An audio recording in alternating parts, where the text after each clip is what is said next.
Il ne faut pas manquer le ciel. Il ne faut pas manquer, frère. Si on a manqué ça, on a tout raté. Rien ne pourra nous consoler. Pourquoi? Parce que nous avons été avertis. Nous avons été enseignés de Dieu. Que Dieu ait pitié de nous. Et c'est pourquoi la Bible dit, efforcez-vous d'entrer par la porte étroite. Efforcez-vous. Chacun de nous doit se dire, s'il y a un seul qui va au ciel, c'est moi. Marchons bien pour que le nom du Seigneur soit glorifié. C'est le meilleur évangile. La prédication de la vie, c'est le meilleur évangile. Que Dieu vous bénisse. On va aller vite pour laisser la place à la parole de Dieu.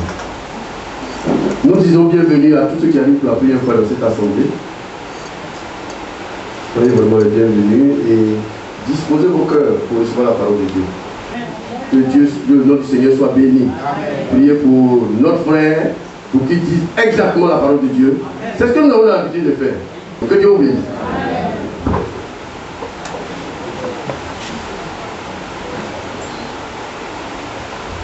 Que Dieu nous bénisse. Amen. Amen. Quelque part, c'est quand on est mort qu'on devient saint. Mais il faut d'abord être saint étant vivant avant de continuer à être saint même mort. Alléluia. Amen. Nous connaissons l'histoire d'Élisée. Il était saint, un prophète de Dieu, quand il était vivant. Il a été malade de la maladie dont il est mort. Il a été enseveli. Et quand une occasion où les enfants d'Israël étaient paniqués parce qu'ils étaient attaqués, le corps qu'ils allaient enterrer a été jeté dans ce sépulcre. Ces os ont ramené à la vie cet homme qui a été jeté là-bas. Parce qu'il était déjà saint avant de mourir. Amen. Amen.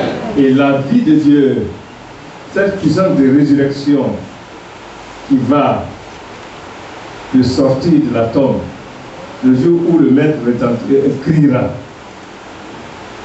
le jour où notre Seigneur appellera, cette vie-là était en lui, dans les eaux. Et c'est elle qui a ressuscité cet homme. Que Dieu soit béni. Donc nous sommes saints, même étant vivants. Amen. Nous allons prendre le livre de Jean, chapitre 8. Jean, chapitre 8. Nous allons commencer à lire à partir du verset 30. Jeunes gens, apprêtez-vous à m'aider dans la lecture.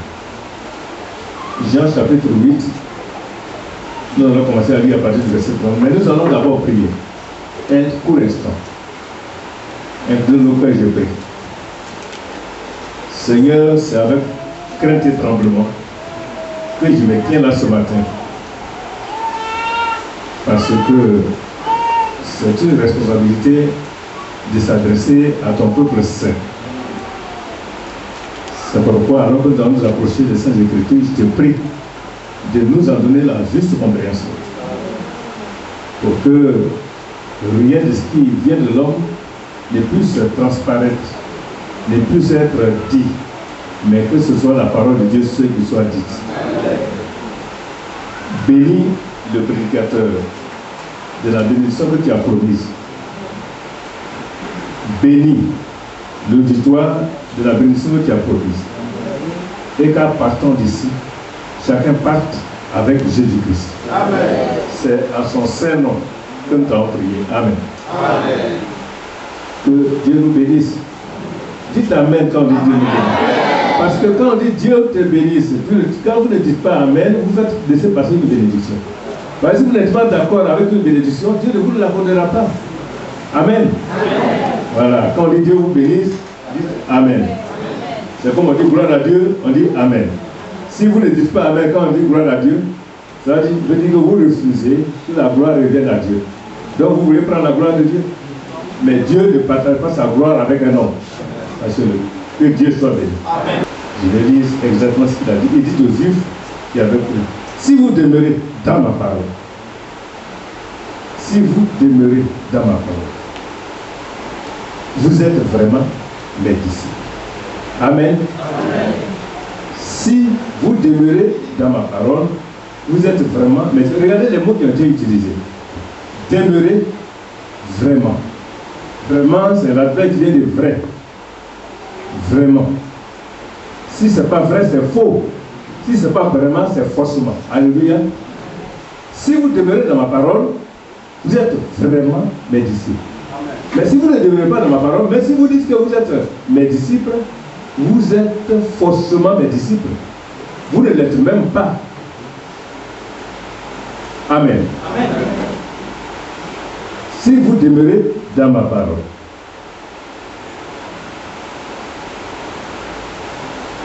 Il n'a pas dit, si vous connaissez le message du temps de la fin, si vous connaissez que Dieu a envoyé un prophète, si vous savez qu'il y a un serviteur fidèle et prudent, si vous savez que ce qui se passe dans le temps dans lequel nous sommes, ce qui est bien, si vous savez ça, si vous connaissez le message de l'heure, c'est-à-dire, moi Jésus, je suis venu et puis je mets un peu la loi en stand-by. Si vous savez cela, vous êtes mes disciples. Non, c'est pas ce qu'il a dit. Il dit, si vous demeurez dans ma parole. Cela veut dire donc que la parole du Seigneur est un endroit, c'est un lieu, c'est un cadre dans lequel on peut demeurer. Alléluia. Amen. C'est un lieu d'habitation. Une demeure, c'est dans la parole. Si vous n'êtes pas dans la parole, vous êtes ailleurs. Amen. Donc c'est un endroit, un cadre, un cercle où on peut demeurer. Cela veut dire aussi qu'on peut ne pas y demeurer. Et le Seigneur dit, c'est la condition pour être vraiment mes disciples. Il y en a qui se proclament les disciples de Jésus-Christ. Il y en a qui crient qu'ils sont sauvés. Il y en a qui disent ceci, qui disent cela. Ce n'est pas de ce que je parle. Mais si vous demeurez dans ma parole. Amen. Alléluia. Amen. On va traîner un peu sur ce verset et on va passer au second. Si vous demeurez dans ma parole, frère, si vous demeurez dans ce lieu-là, qui est la parole de Dieu, qui est la parole de Jésus, alors vous êtes réellement des disciples de Jésus. Ce matin, est-ce que nous avons envie d'être disciples de Jésus? Amen. Alors, la solution, c'est-à-dire le conseil, c'est de demeurer dans sa parole. Amen. Ce n'est pas ailleurs. En dehors de la parole de Dieu, on n'est pas disciples de Jésus-Christ. Que Dieu nous aide à comprendre ces choses. Et il dit, et ça continue, hein, c'est-à-dire que la phrase n'est pas terminée, hein, il continue. C'est la suite, hein, c'est toute une suite logique. Si vous demeurez dans ma parole, si vous demeurez dans ma parole, vous êtes vraiment mes disciples. Point virgule. Vous connaîtrez la vérité. Amen. Alléluia. Amen. Vous connaîtrez la vérité. Et la vérité vous rendra libre. Amen. La condition pour connaître la vérité, il faut demeurer dans sa parole. Amen. La condition pour être libre, il faut connaître la vérité. Amen. Amen. Oh, les gens sont dans les églises, ils ne sont pas délivrés. Ils ont des problèmes. Parce qu'ils ne connaissent pas la vérité. Or, pour connaître la vérité, ce n'est pas dans les maquis qu'on trouve la vérité. Ce n'est pas seulement parce qu'on est venu à l'église qu'on trouve la vérité. C'est en demeurant dans la parole de Dieu. On peut même dire comme ça. On le dira autrement. Mais c'est donc dans la parole de Dieu que se trouve la vérité. C'est en elle qu'on trouve la vérité. C'est pour cela qu'on y demeure. On connaît la vérité. Conséquence de la connaissance de la vérité nous libère. Amen. Que Dieu soit béni. Amen. Oh, Dieu, il est bon, hein? Sa parole est une tour forte. Amen. Amen. C'est un lieu, c'est un refuge. C'est un rocher là où on se cache. Mais quand on est là aussi, on voit la vérité et la vérité nous rend libres. On va continuer. Vous savez que le Seigneur parlait des Juifs qui avaient cru là. C'est d'eux qu'il parlait. On va continuer et on va voir pourquoi il disait ça. On va voir pourquoi il disait ça. Et les Juifs lui répondirent. Vous voyez comment ils font. Vous allez voir que leur réponse, ce qu'ils vont dire là, Et la réponse du Seigneur vont prouver qu'ils n'ont pas compris. Frère, mais quand on n'a pas compris, on sait quoi? On s'adresse à l'auteur de la parole et puis nous explique. Mais ils vont dire ceci. Et c'est comme ça qu'ils ont toujours fait. Ils lui répondirent, nous sommes la postérité d'Abraham. Et nous ne fûmes jamais esclaves de personne. Comment dis-tu? Vous deviendrez libre. C'est comme ça qu'ils font toujours. Au lieu d'être attentif pour comprendre ce que Dieu veut dire, on dit ça veut dire ceci, et puis on commence à parler. Non. Et puis même quand ils disent qu'on a jamais été esclave de quelqu'un, est-ce que c'est vrai? Ils n'étaient pas en Égypte. Ils étaient esclaves en Égypte. Mais même ça seulement, même si c'était ça aussi, ils sont à côté de la chose. Qu'est-ce qu'il fallait faire? Il fallait venir vers le Seigneur pour lui demander, mais qu'est-ce que tu veux dire par là? Et le Seigneur va répliquer.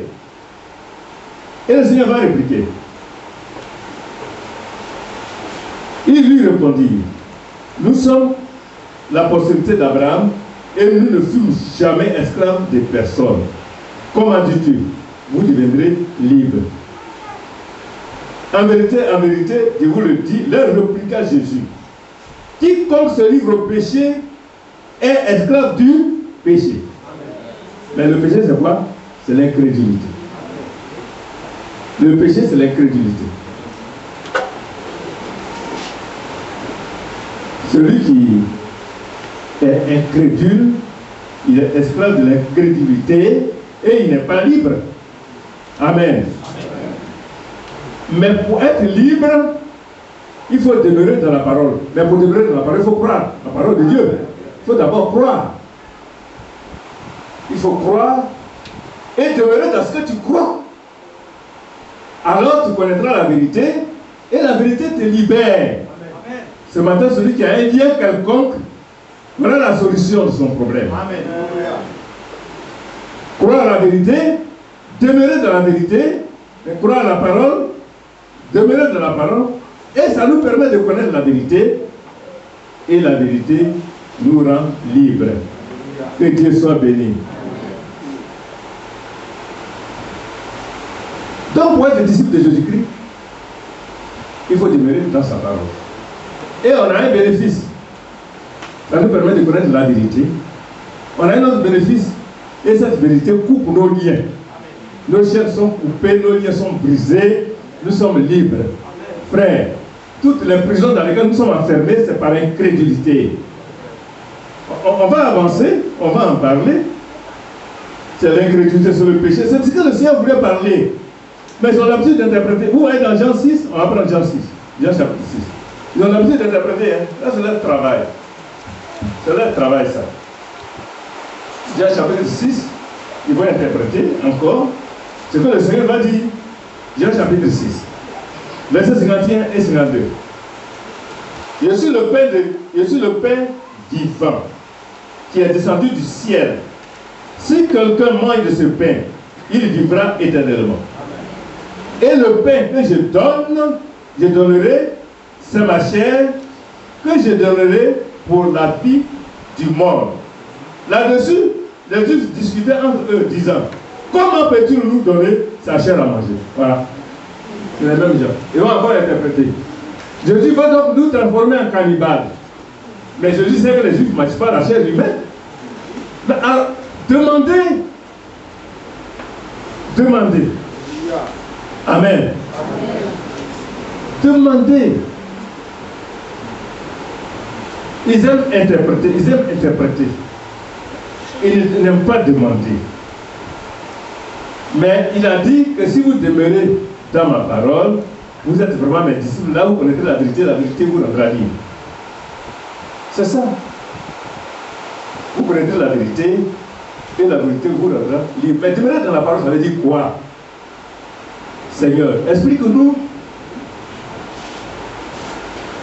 Demeurer dans la parole, frère, dit. Cela veut dire pour se marier, on s'allie sur la parole de Dieu. Ma soeur, demeurer dans la parole, cela veut dire se marier, on reste dans les limites de la parole, on ne sort pas. Si on sort de la limite de la parole, on n'est pas demeuré dans la parole, on ne connaîtra pas la vérité, on va se mettre des chaînes au cou. Frère, un mariage raté, la Bible dit que cette femme-là est une carie dans les eaux.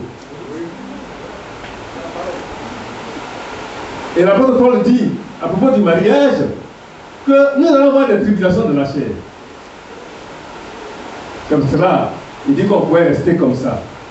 Mais même étant des croyants, on doit avoir des tribulations de la chair, comme le Seigneur pouvait dire, si cela arrive au bois vert, ce n'est pas le bois sec qui va échapper au feu.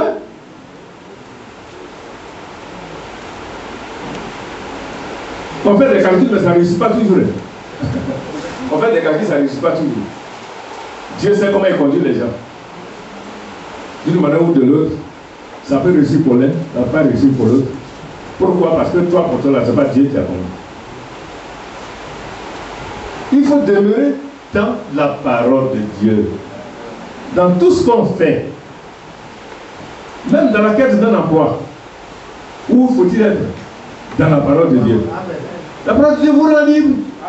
Voilà un frère qui avait fait des choses et puis il a eu un travail.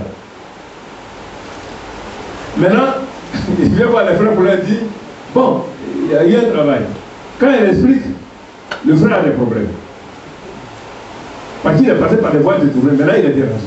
Il ne sait plus comment faire. Ça l'a poursuivi jusqu'à sa mort. Cette histoire. Non. Restons dans la ligne. Restons dans les limites de la parole de Dieu. C'est un cadre où on peut rester. C'est une tour forte. Et puis on n'a pas peur. Alléluia.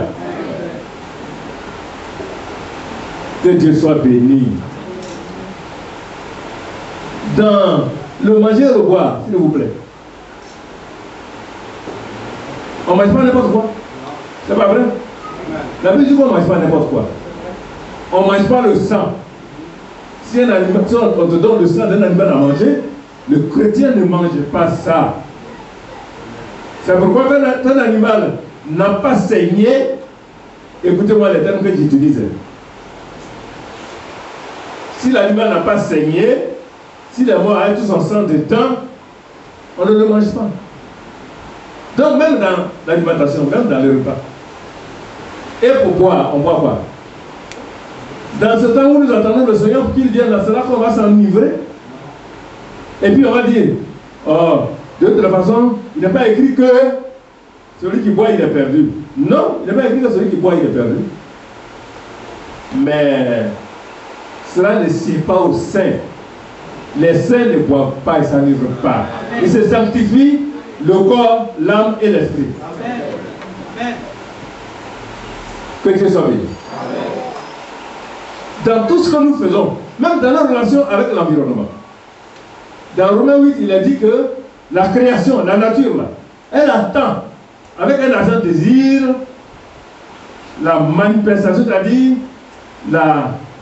comment on appelle ça là? La révélation des filles de Dieu. Les filles de Dieu vont se révéler. Et pourquoi? Mais parce qu'elle sait qu'elle va être affranchie de la corruption.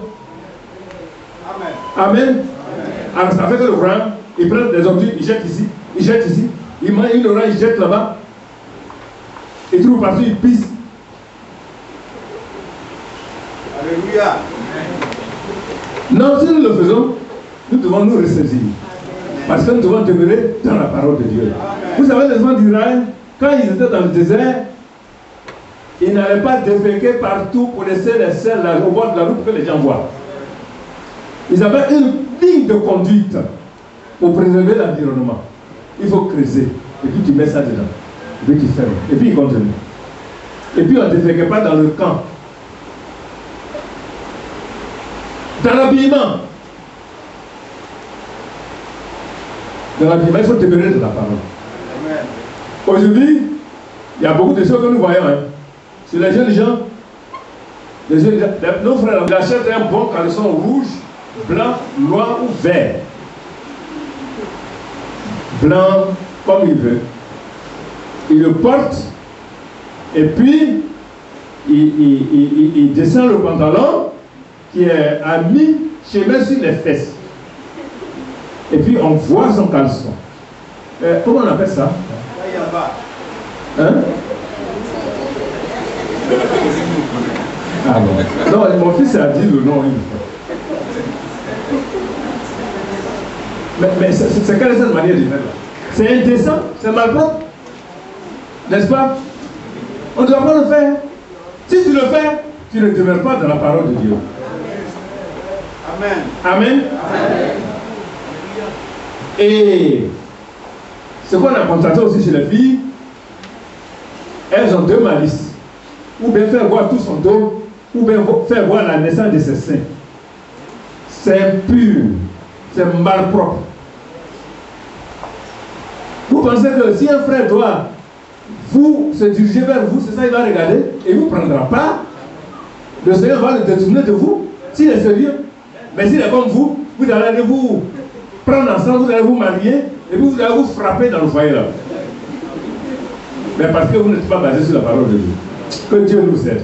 Frère, c'est ce que ça veut dire demeurer dans la parole de Dieu. Que Dieu soit béni. Si nous demeurons dans la parole de Dieu, nous sommes vraiment les disciples du Seigneur.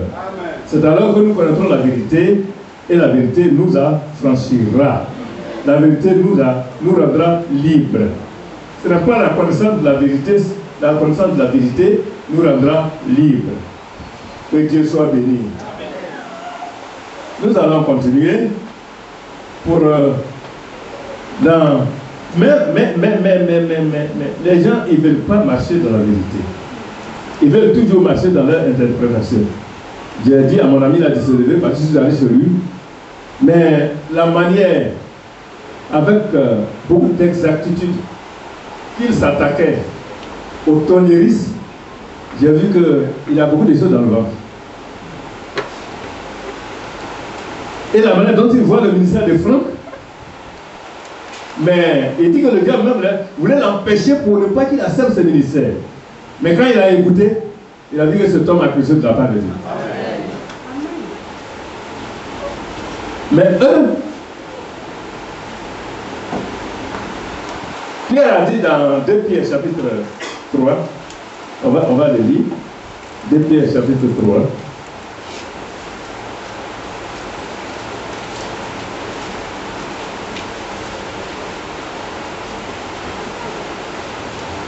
Nous allons le lire. Excusez-moi. 2 Pierre chapitre 3, oui. Le verset 15 et 16. On va lire ceci. 2 Pierre 3, c'est ça. Croyez que la patience de notre Seigneur est votre salut, comme notre bien-aimé frère Paul vous l'a aussi écrit selon la sagesse qui lui a été donnée. Verset 16. C'est ce qu'il fait dans toutes les lettres où il parle de ces choses dans lesquelles il y a des points difficiles à comprendre, dont les personnes ignorantes et mal affermies tordent le sens comme celui des autres écritures pour leur propre ruine. Amen. Ils aiment interpréter. Ils passent leur temps à interpréter. Vous voyez, ce matin, il réfléchissait, il dit, mais tonnerre même, c'est terrible. Hein? C'est comme le frère Jacques m'écrit une lettre. Il écrit mon nom et mon adresse sur la lettre, et puis il prend une feuille blanche, et puis il met dedans. Et puis il m'envoie la lettre. La lettre arrive, j'ouvre, et puis il n'y a rien d'écrit dessus, et puis je commence à donner des informations à ma femme ou bien à la famille. Est-ce que ça, c'est normal, ça? On est fou. Mais les tonnerres là, ce n'est pas écrit. On interprète quoi? Amen. Amen. Au moins, on peut tendre le sens de ce qui est écrit, mais ce qui n'est pas écrit là. Mais pourquoi? Qu'est-ce qu'on voit? Mais ce n'est pas écrit. Non, il faut être mauvais pour faire des choses. Que Dieu nous aide à ne pas imiter ces choses-là. Mais le problème qu'ils ont, c'est qu'ils ne veulent pas comprendre. Ils ne veulent pas comprendre, c'est pour cela qu'ils ne posent pas de questions. Ils ne veulent pas comprendre. Hein? Parce que s'ils comprennent, là, ils n'existeront pas, ils vont disparaître. Amen. Si tu fais voir à un terroriste que les terroristes ne sont pas révélés par A plus B, tu montres que ce qui n'est pas écrit, comment on pourrait les révéler. Il va dire qu'il a compris. Mais s'il a compris qu'il accepte ça, frère, cela veut dire que lui, il n'est plus. Il va disparaître. Amen. Mais pour qu'il puisse exister, il faut qu'il continue de croire ça. C'est pour cela que le prophète a dit, quand une église tombe, elle ne se relève pas. Parce que quand elle s'est tombée, elle s'est érigée en système, elle a établi des principes. Elle est dans ce principe, elle est assise dedans. Mais le prédicateur s'est mis là, il a dit on doit boire. Voilà, c'est bon même. Même quand tu bois même, c'est comme tu es inspiré par le Saint-Esprit. Nous on a entendu ça, de nos oreilles. Et puis maintenant, tu l'amènes, il a compris que vraiment l'alcool c'est de la souillure. Il va se mettre là encore pour dire que l'alcool c'est de la souillure. C'est trop fort ça. C'est l'individu qui peut comprendre pour sortir. Que Dieu soit béni. C'est vrai qu'un système, quand il est tombé, il ne se relève pas. Parce qu'il va disparaître s'il se relève. S'il commence à dire autre chose, il va disparaître.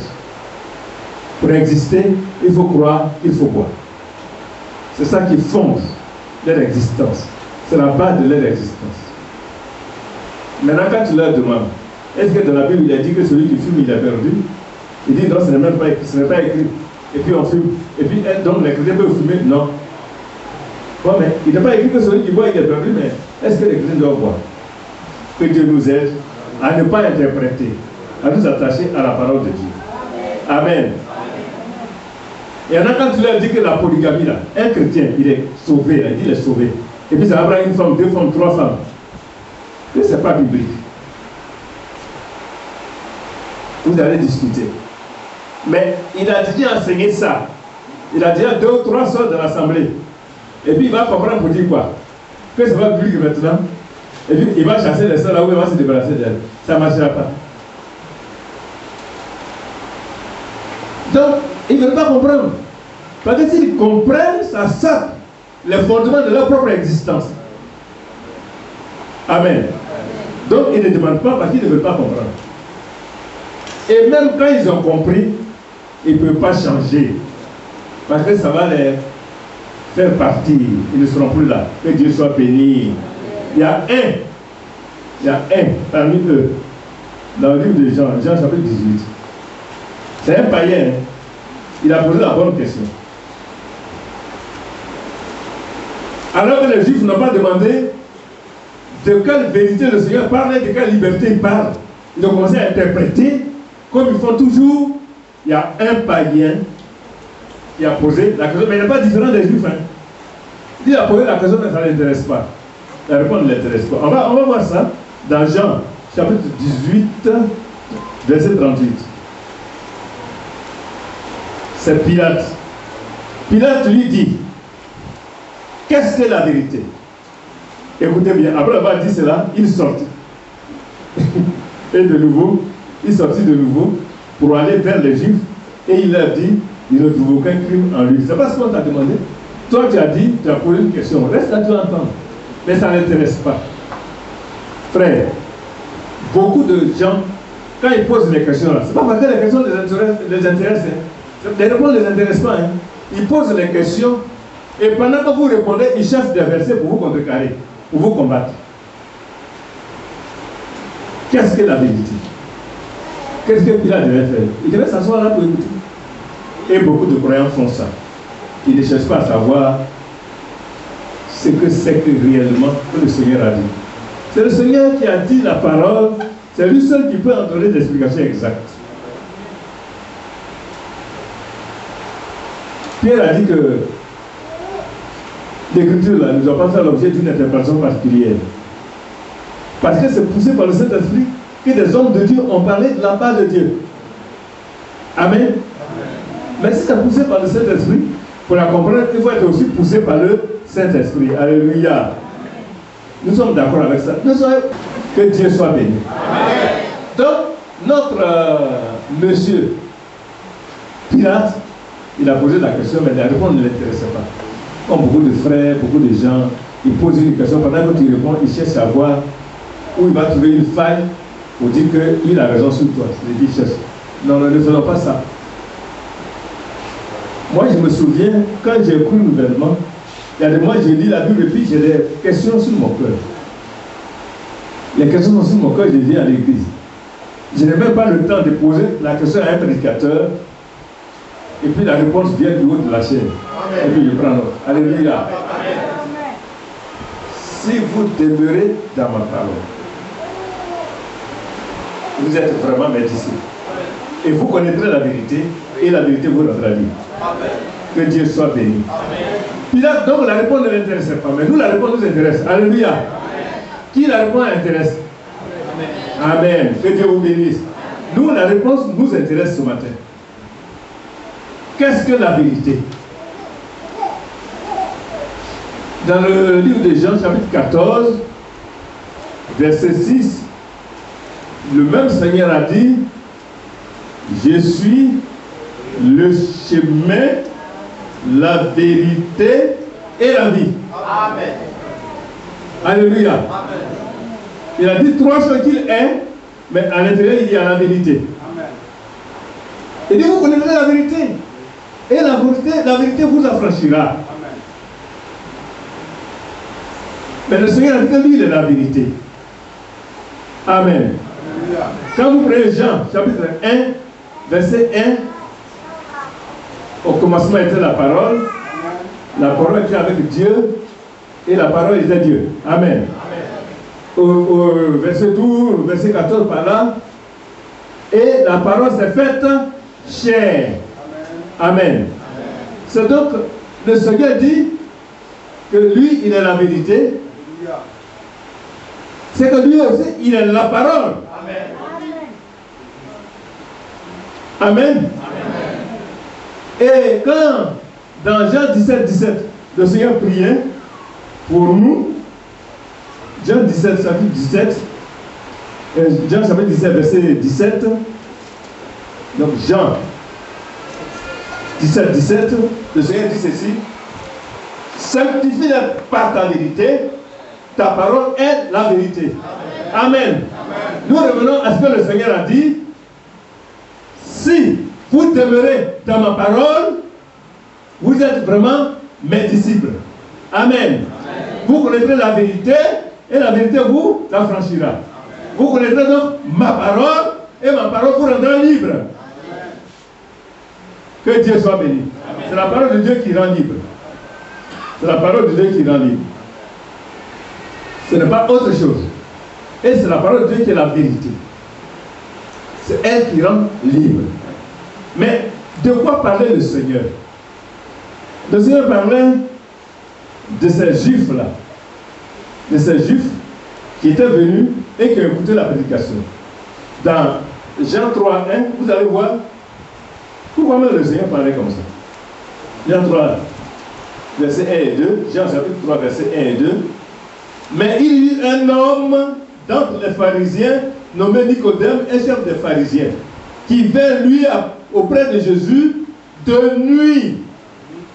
Et c'est de nuit, il vient et il lui dit, Rabbi, nous savons que tu es un docteur venu de Dieu, car personne ne peut faire ces miracles que tu fais si Dieu n'est avec toi. Pourquoi il est venu la nuit? Parce qu'il n'est pas libre d'assumer sa foi. Amen. Amen.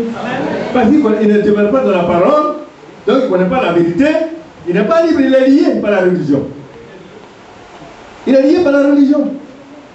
Et comme il est lié par la religion, il n'est pas libre, il se cache pour venir voir le Seigneur. Dans Jean, chapitre 9, il y a un autre cas. Jean, chapitre 9, verset 22. Jean, chapitre 9, verset 22. Il s'agit de l'aveugle né. Verset 22. Ses parents disent cela. Bon, on va passer au verset 20. Ses parents répondirent, nous savons que c'est notre fils et qu'il est né aveugle. Mais comment il voit maintenant ou qui lui a ouvert les yeux, c'est ce que nous ne savons. Interrogez-le lui-même. Il a de l'âge. Il parlera de ce qui le concerne.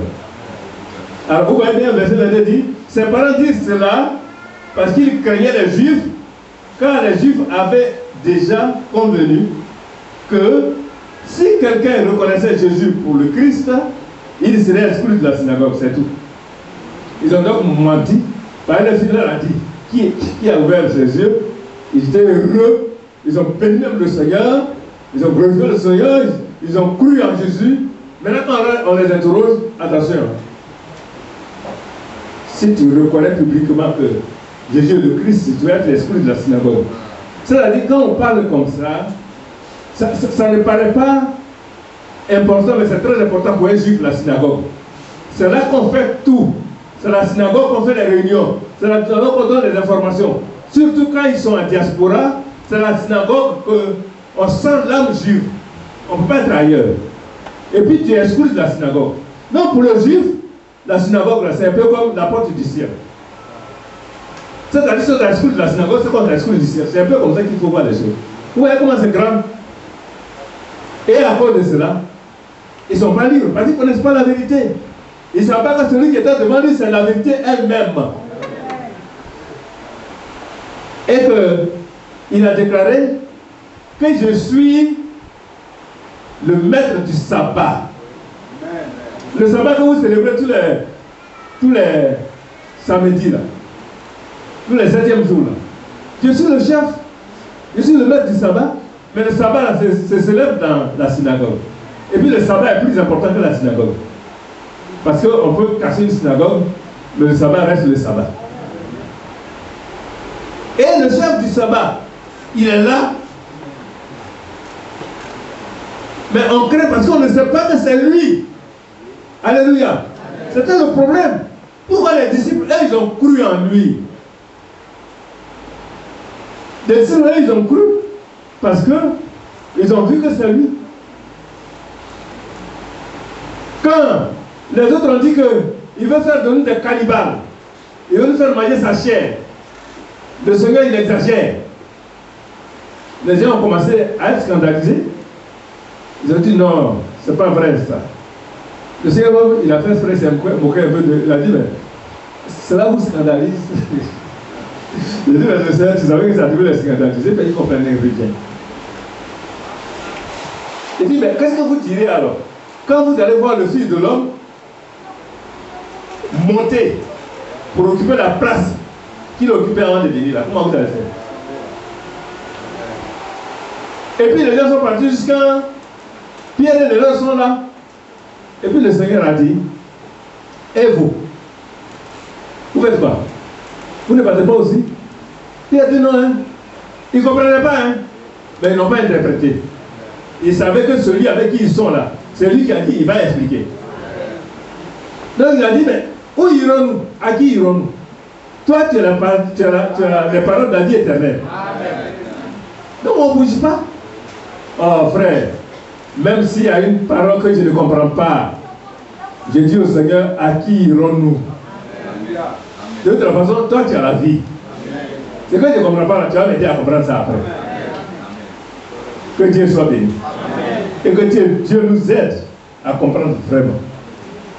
Parce que, en réalité, la connaissance de la vérité, la connaissance de la parole, quand on a cru la parole et quand on la connaît, ça nous rend vraiment libres. C'est quelque chose qui coupe nos liens.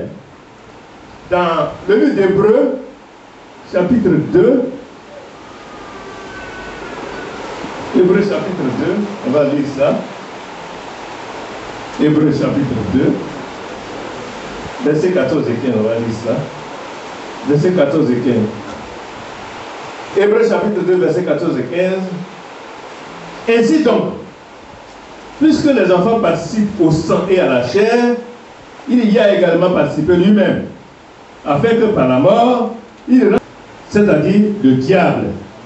Ainsi, il délivre tous ceux qui, par crainte de la mort, et de toute leur vie, retenus dans la servitude. Amen. Car assurément, ce n'est pas à des anges qu'il vient en aide, mais c'est à la postérité d'Abraham. Alléluia. Il y avait des gens, toute toute leur vie, ils étaient liés par crainte de la mort. Si tu fais ça, tu vas mourir. Si tu fais ça, tu vas mourir. Si tu fais ça, tu vas mourir. À cause de cela, il y a beaucoup de choses qu'ils ne faisaient pas. Et par crainte de la mort, toute leur vie, ils étaient des esclaves. Liés. Ils ne vont pas faire ça, on ne peut pas faire ça, on ne peut pas faire ça. Et c'est la mort qu'on prend. Vous ne voyez pas que dans les villages, c'est la mort qu'on prend pour effrayer les gens. Si on dit là, on ne va pas là-bas, si tu vas, tu vas mourir. Ça là, on ne fait pas là-dessus, tu fais, tu vas mourir. Ça là, on ne fait pas là-dessus, tu fais, tu vas mourir. Vous ne voyez pas? Mais c'est parce que les gens, ils ne savent pas ce qu'il y a derrière la mort, ils ne connaissent pas la vérité. Parce que si tu as couru là, la mort là, c'est quoi? C'est notre entrée au port. Donc on ne peut pas avoir peur de la mort. Mais toute leur vie, ils étaient là. Ils craignaient. Ils craignaient. Et c'est quand on connaît la vérité qu'on est libéré. Qu'on est libéré des croyances bizarres. Un de mes amis a dit, oh, il y a quelqu'un qui est venu au village, il dit le fils d'un tel, et puis on a pris dans la rue cimetière. On lui a dit, voici sa tombe, il est mort, voici sa photo. Il dit, ah, moi je suis son fils. Au Togo là-bas, il est là-bas, il a fondé une famille. Ma mère s'appelle tant, nous on est des frères et tout. Et moi, il est venu me voir pour me dire ça. Il a dit, c'est faux. Il dit, mais je te dis, moi, le type, je l'ai vu au village. Il dit, c'est faux. Amen. Amen. Mais j'étais fondé dans la parole de Dieu. Amen. Parce que dans le livre d'Hébreux, chapitre 9, verset 27, il est écrit qu'il est réservé aux hommes de mourir. Après quoi? C'est tout. Mais deuxième fois, là, c'est quoi? C'est que lui, il n'est pas un homme, il est un extraterrestre. Parce que ce que Dieu dit s'applique à tous les hommes. Amen. C'est tout. Mais ça nous rend libre de toutes ces croyances. Mais ils sont liés par ça, ils croient. Oui, on dit le monde ici, il était là. Le monde là, il était là-bas. Non, ce n'est pas vrai. Mais si vous ne connaissez pas la vérité, si vous ne demeurez pas dans la parole, vous ne connaîtrez pas la vérité. Et si vous ne connaissez pas la vérité, vous serez liés. Vous allez rester là. On dit le monde là-bas. Vous allez raconter comme si c'était vrai. C'est pourquoi, de grâce, frère, quand les gens parlent de leur problème de sorcellerie, ne vous mêlez pas. Des choses que vous ne maîtrisez pas, n'en parlez pas. Amen. Parce que ce qu'ils disent là, tout est faux.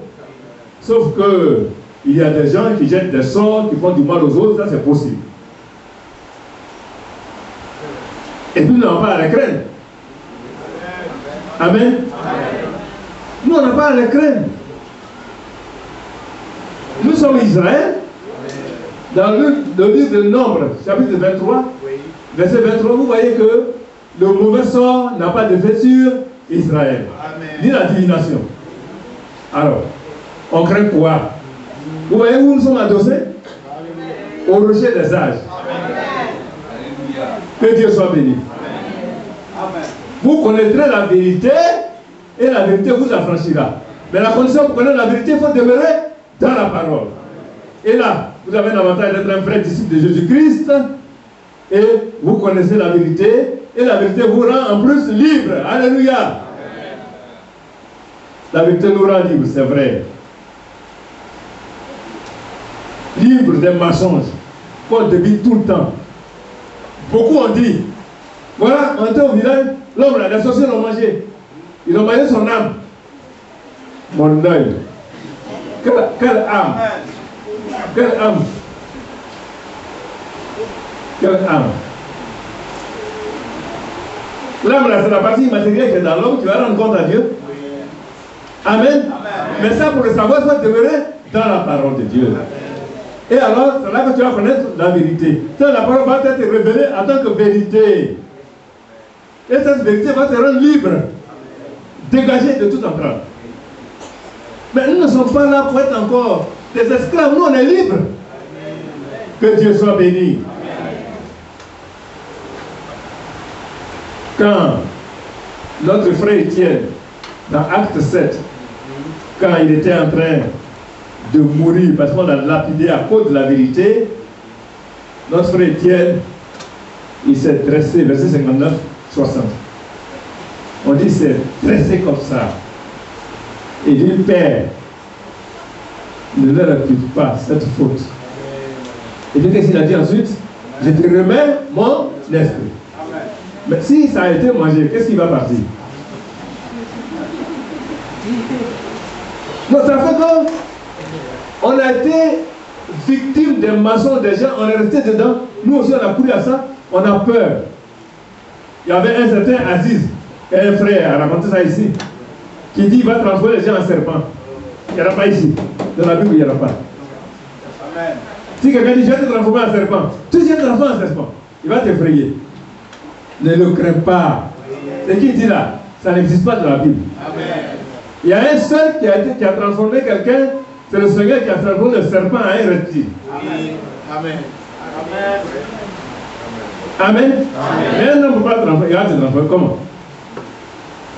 Et puis de toutes les façons, même un païen ne peut pas le transformer.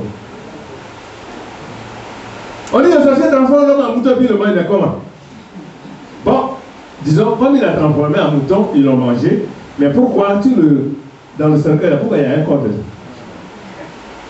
Puisqu'il est transformé, on devait voir les morceaux du mouton dedans, non? C'est des mensonges. C'est pourquoi le Seigneur dit à ces Juifs,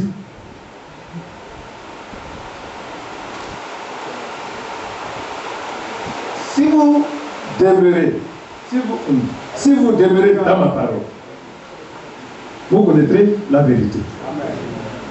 Et cette vérité que vous allez connaître, elle va vous libérer. Vous n'allez plus avoir peur des pharisiens. Parce que personne ne peut vous fermer la porte du ciel. Le ciel même était au milieu d'eux. C'est Jésus-Christ le ciel. Il dit, je suis le chemin, la vérité et la vie. C'est la vie éternelle. Mais la vie éternelle est sur le ciel. Il était là au milieu d'eux. Mais ils avaient peur. Mais ceux à qui il s'est révélé, ceux qui sont demeurés dans sa parole, eux, ils n'ont pas eu peur. Ils l'ont suivi. On les a même frappés, on les a battus, mais ils ont continué de le suivre. Que Dieu soit béni. C'est pourquoi, frère, comme nous sommes dans la parole, et que nous connaissons la vérité, et que la vérité nous a rendus libres, par nous, c'est par nous que la vérité doit être connue. Amen. Alléluia. Dans 1 Timothée chapitre 3, verset 15, on va le lire. 1 Timothée chapitre 3, verset 15, on va commencer par le verset 14. Je t'écris ces choses avec l'espérance d'aller bientôt vers toi. Mais si je tarde, tu sauras comment il faut se conduire dans la maison de Dieu, qui est l'église du Dieu vivant, la colonne et l'appui de la vérité. Amen. Amen. L'église est la colonne et l'appui de la vérité. C'est pourquoi, quand des frères, au lieu de proclamer la parole de Dieu pour la faire connaître, ils se mettent à raconter ce que les païens racontent, les sorciers, et aujourd'hui c'est la mode dans les églises. Hein. Le pasteur te regarde et dit non, tu as un oncle là, il veut te manger, c'est un sorcier. Ou bien ta maman là, quand tu vas voir, elle te regarde bizarrement. C'est parce qu'elle sait qui te mange, c'est que non. Et les gens sont esclaves de ces choses-là. Ce sont des gens liés. Nous ne devons pas faire ça. Parce que l'église là, c'est la colonne et l'appui de la vérité. Amen. Ça veut dire quoi? Ça veut dire que l'église s'assoit, hein? L'église là, la vérité là. C'est sûr, l'église, que la vérité s'assoit. Amen. Amen. Et l'église aussi, c'est le pieu qui soutient la vérité. Pourquoi? Mais c'est par l'église que les gens doivent connaître la vérité. C'est à travers l'église que les gens doivent connaître la vérité. Amen. Amen. Parce que la vérité du Seigneur se manifeste dans l'église.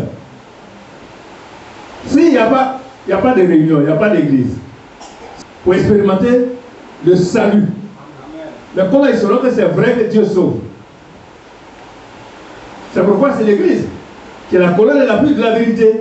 C'est par l'église, à travers l'église, dans l'église, que la vérité doit être connue, que la vérité doit être manifestée. Alléluia. C'est une responsabilité en même temps. c'est nous, l'Église. Ce n'est pas un individu, c'est tout le monde. Par nous, l'Église, la vérité doit être manifestée. La vérité doit être connue. Ce que ça veut dire, l'Église, c'est la colonne et l'appui de la vérité. Que Dieu soit béni. Si nous voulons résumer, nous dirons ceci. Pour demeurer dans la parole de Dieu, pour parvenir à demeurer dans la parole de Dieu,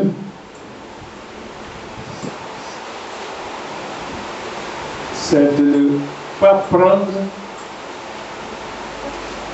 une chose, de ne pas accepter une philosophie,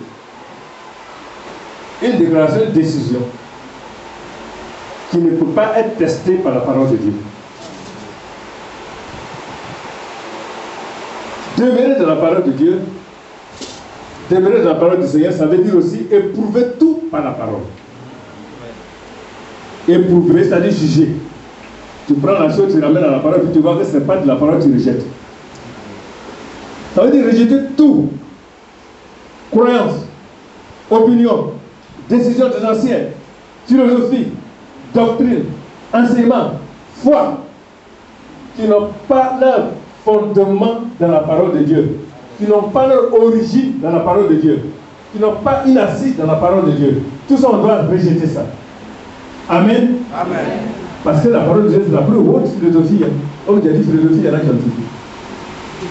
La vraie philosophie, c'est la parole de Dieu. Amen. Amen. Mais même les philosophes d'Athènes ont dit que l'apôtre Paul annonce des choses étranges.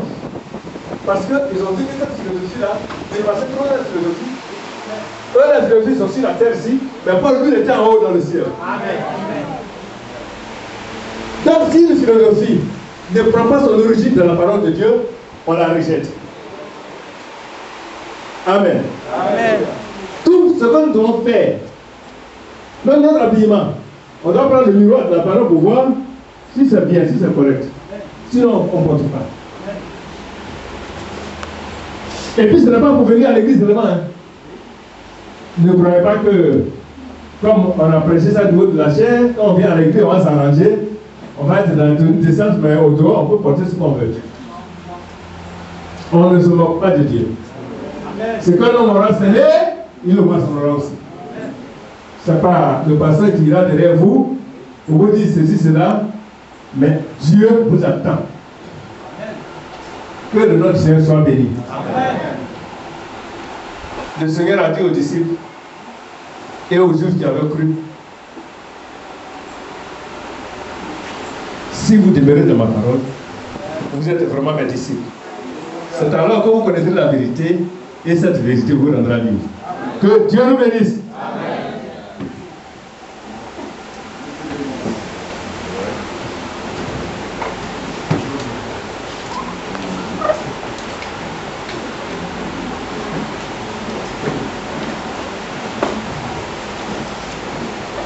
Que le nom de Seigneur soit béni.